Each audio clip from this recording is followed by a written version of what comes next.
In this video, I'm going to be covering the construction of my custom desk. So if you want to see some cool construction techniques, stay tuned.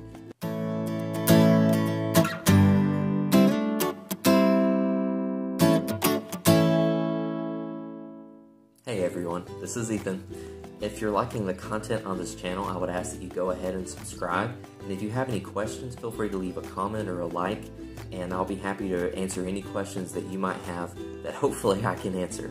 But in this video, I'm going to be covering the construction practices that I use to build this desk, this beautiful custom desk. But all that to say, stay tuned and we'll see how this comes together. So to start off with this project, I laid out the cedar wood that I was going to be using for the top of the desk, just to make sure that the size of the top of the desk made sense and to make sure that the wood was laid out in the best looking way. So after I laid out the wood, I started by cutting the boards down to the size that I wanted the tabletop to be. And as you can tell, I'm fast forwarding through this footage because you don't want to watch me go back and forth with the chop saw. But all that to say, just cutting the boards down to size, it was pretty quick, and I wanted to do this before I started planing the wood, because obviously the shorter the wood is, the more time you can save with the planing process. So what you see here is me actually planing the wood down. That reclaimed cedar wood needed to be planed down first to have a smooth surface, but also because I wanted a consistent thickness for the slabs that I was using for the top of the table. All that to say, you can tell that when you plane wood, it makes a lot of dust, and that dust might not be the best for your lungs, so you probably need to wear a respirator, which I seem to not be doing in this video. I was wearing protective eye equipment though, so I'll give myself some props for that.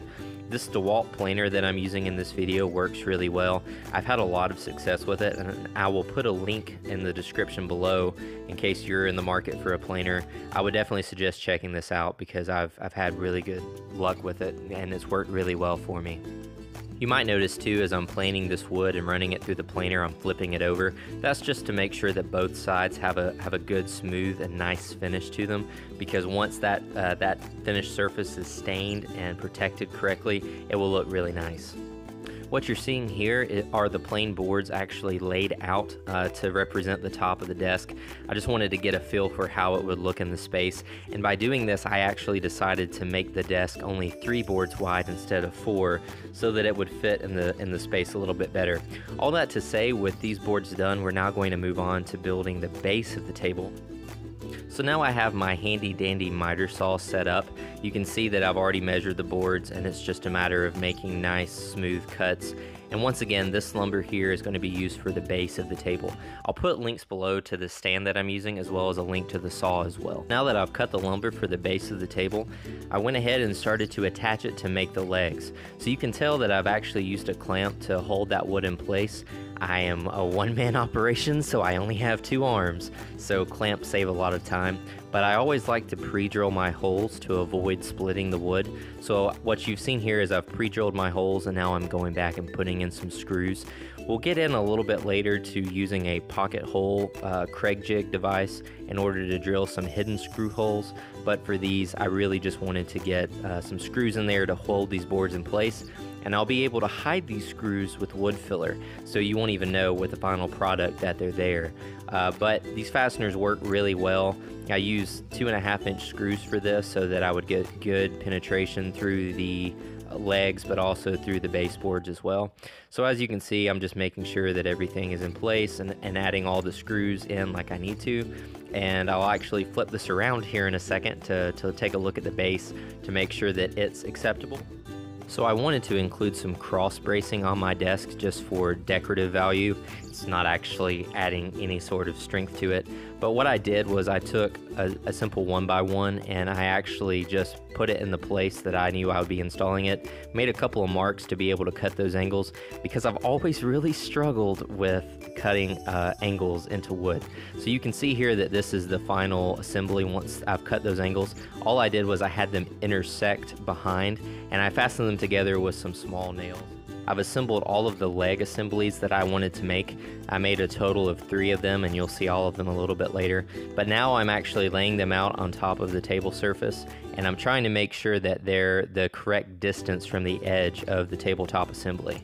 So you can tell I'm about to give you a nice thumbs up to let you know that I'm very happy with how that turned out. Yep, there's the trademark thumbs up, and I've actually already cut a board to put it in place. And you can see here from this image that this is just the overall boards after they've been measured and cut, put in place to make sure that this assembly will work. I'm actually using some wood filler to be able to go back in and fill in the screw holes. Because I'm going to be painting the base, the wood filler's a very good tool to use. The paint will go over it just like the regular wood, so those screws will be perfectly hidden from that. Usually when I'm going through and putting in wood filler, I make sure to fill in any sort of knot holes or anything like that too, to have a nice finished surface. I will also say that you need to make sure that you give the wood filler adequate time to dry. Oftentimes, if you rush it and you go back to sand it, it won't give you a good product, so you want to make sure that you're giving that wood filler adequate time to dry. So overall, this is just the view of the base of the table with the wood filler added. So now we've come to my trusty friend, the Craig jig. Let me tell you what, I love this Craig jig so much. I've used it for almost 7 to 8 years. It might or might not be my parents', but using a Craig jig just makes drilling these pocket holes so easy. And once again, the beauty of using pocket holes is that it gives you a very nice hidden screw hole that you don't have to worry about filling in with wood filler or anything like that. It makes for very easily assembly too if you're a one-man operation. That's just the amount of screw that's going to penetrate through the one board into the other. And you can tell here that I had to improvise a little bit with the Craig jig to make sure that I was getting the holes drilled into my wood correctly. Just needed to use an additional clamp to hold that 2x4 to the Craig jig to get those holes in the side. But after I drill those holes, I use an impact driver just to put in the special Craig jig screws with square heads into the pocket holes. And that is really the secret to having assembly go very smoothly. You probably can tell through this that I've made a couple of wardrobe changes. This has been quite the undertaking of a project, and it happened over several days. So as you can see, just as a one-man operation trying to get these boards fitted up, it goes very smoothly if you pre-drill the holes and get everything lined up. You can do it just one set of hands. So what you're seeing here is the Craig jig being used to make the tabletop surface. If you would like to see a detailed video on how to use the Craig jig, just leave that in the comments. I'd love to share it. Also, if you are interested in buying a Craig jig, I've conveniently put a link to one in the description below. But what I like to do for these tabletop surfaces is I will drill staggered Craig jig holes. You always have to remember to make sure that you have the depth set correctly on the Craig jig, and usually that involves using a test piece of lumber to do so. But I just drill alternating holes going down the length of the board, and I'll do that for each of the boards that will be part of the surface. And once I get all of those holes drilled, what I'll do is I'll go ahead and start putting in the screws. Once again, this just makes assembly go so much faster. And if you are, I'll say it another time, if you are a one-man operation, being able to pre-drill these holes and get these screws installed makes your life a lot simpler. But I'm using 1.5 inch Craig jig screws here. What I'm doing now is laying out the boards for the tabletop just to make sure that I'm going to achieve a level surface. So what I'm going to do is I'm going to work in small sections and use a clamp to hold these boards together as I start tightening these screws. And on the underside, the side you can't see, I'm going to be placing my hand underneath there to make sure that the boards are even on the top. The reason why this is so important is if these boards are not level, you're going to have a tabletop that's not level and not smooth, and anything you put on it can rock back and forth. So this is a very important step to make sure that you're doing this and that you're getting a nice level surface. One of the advantages to using these pocket hole screws is if you don't get it right the first time, you can always back these screws out and give it another shot. So at this point, I've completed one of the sides of the table, and wait, what's this? Is that a level? How did that get there? Is that table level? Oh, imagine that. But in all seriousness, let me take that off of there. What I wanted to show you is just how the fastening on the bottom worked, kind of just so you could see it and not have to listen to me try to explain it. But you can see the alternating holes there and just the screws going through. A lot of times that is strong enough to hold the tabletop in place. I am going to add some additional supports to the bottom. My wife reminded me that we have several small children and they might like to climb on top of a desk or something like this. So I will be strengthening that up here in just a moment. But as you can tell, the tabletop has gone together fairly well and it is nice and level. And here I just used some scrap lumber that I had left over to make some supports to hold these boards together. And I just attached those with some 1 5/8 inch screws as well as some glue, just to make sure that everything would stay in place and withstand the rigors of life.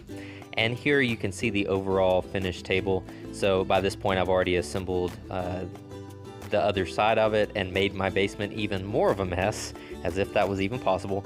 But you can tell I've got the wood filler where it needs to go, the tabletop is fully assembled, and overall I'm very happy with how it turned out. So this is editing Ethan here, hence the change of clothes. And as I was editing the video, I wanted to throw out a couple of important and key pieces of information. Important piece of information number 1. Sometimes I'm so busy being Batman that I don't have time to be Alfred and clean up my garage. So yes, my garage is a mess, and I apologize for my untidiness. The second thing that I wanted to share with you was a little inside sneak peek look at the final part of finishing out this desk. So I've put together this brief montage to pique your curiosity. In a world plagued by fire alarms, falling knives. I literally just tried to catch a falling knife. Thankfully I didn't get cut. And small particulate matter that the state of California says can cause cancer. Can our intrepid hero finish this desk project? Find out next time.